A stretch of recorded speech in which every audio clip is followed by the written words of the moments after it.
Banyak orang hari ini menganggap santet itu klinik, mistis, tak rasional.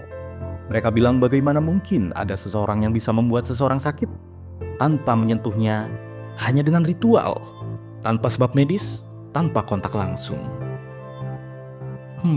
Tapi pernahkah kita berpikir bahwa dalam dunia fisika modern, hal-hal serupa sudah ada dan terbukti? Mari kita bicara tentang sesuatu yang nyata, radiasi.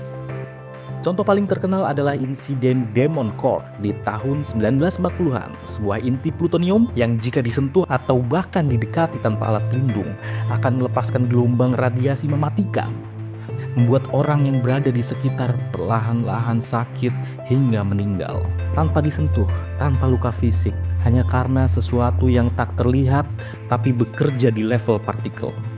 Sekarang pertanyaannya, mungkinkah manusia dengan frekuensi tubuhnya secara tidak sadar memanipulasi semacam gelombang serupa?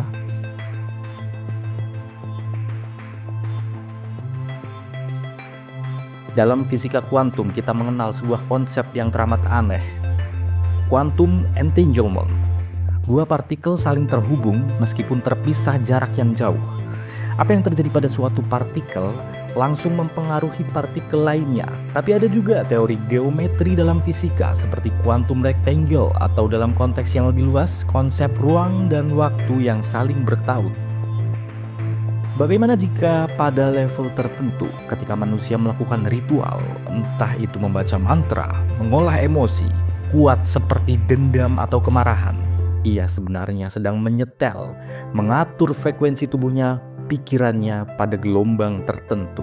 Dan secara kebetulan atau tidak sengaja, gelombang itu beresonansi dengan sesuatu di luar dirinya. Mungkin dengan partikel, mungkin dengan struktur biologis orang lain, bahkan mungkin dengan sesuatu yang selama ini belum bisa kita ukur secara instrumen. Ingat, di zaman dulu manusia belum tahu apa itu radiasi. Mereka tidak bisa melihat sinar X, gelombang mikro, medan elektromagnetik, tapi radiasi tetap bekerja, entah mereka percaya atau tidak. Jadi mungkinkah santet bukan sekedar klinik, tapi representasi primitif dari fenomena frekuensi biologis yang mempengaruhi orang lain atau mempengaruhi lingkungan lain? Mungkin saja di masa lalu nenek moyang kita secara tidak sengaja menemukan pola tertentu, ritual tertentu yang mampu menyalakan gelombang spesifik, dan hasilnya terlihat berhasil. Ritual itu diulang-ulang, diwariskan tanpa pernah tahu, bahkan mungkin yang mereka lakukan ada hubungannya dengan sesuatu yang jauh lebih ilmiah. Jadi pertanyaannya bukan lagi apakah santet ada atau tidak. Apakah sebenarnya kita belum cukup pintar untuk mengukurnya?